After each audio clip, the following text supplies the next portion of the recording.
ಕೊರಟಗೆರೆಯಲ್ಲಿ ಪಟ್ಟಣ ಪಂಚಾಯತ್ ಉಪಚುನಾವಣೆ ಇದೇ 29ರಂದು ನಡೆಯಲಿದ್ದು ಕಾಂಗ್ರೆಸ್ ಪಕ್ಷದಿಂದ ಬಿರುಸಿನ ಮತಯಾಚನೆ ನಡೆದಿದೆ.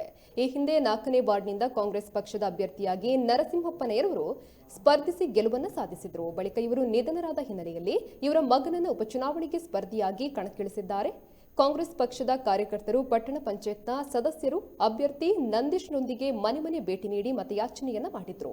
ಇನ್ನು ಬಿಜೆಪಿ ಅಭ್ಯರ್ಥಿಯಾಗಿ ಗೋಪಿನಾಥ್ ಕಣಕ್ಕಿಳಿದಿದ್ದು ಇವರ ಪರ ಬಿಜೆಪಿ ಕಾರ್ಯಕರ್ತರು ಮತ ಪ್ರಚಾರವನ್ನ ಮಾಡಿದ್ರು.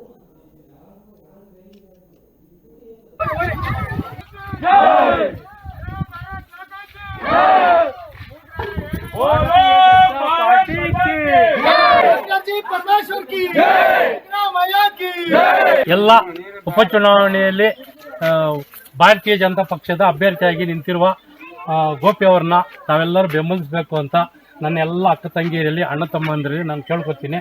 ದಯಮಾಡಿ ಎಲ್ಲ ಇಲ್ಲಿ ನೆರೆದಿರೋ ಎಲ್ಲ ನನ್ನ ಅಕ್ಕ ತಂಗಿರೋ ಬಿಜೆಪಿ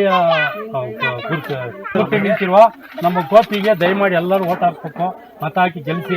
ನಿಮ್ಮಲ್ಲಿ ನಿಮ್ಮ ಅಣ್ಣ ತಮ್ಮಂದಿನಾಗಿ ಇರ್ತೀವಿ ನಾವು.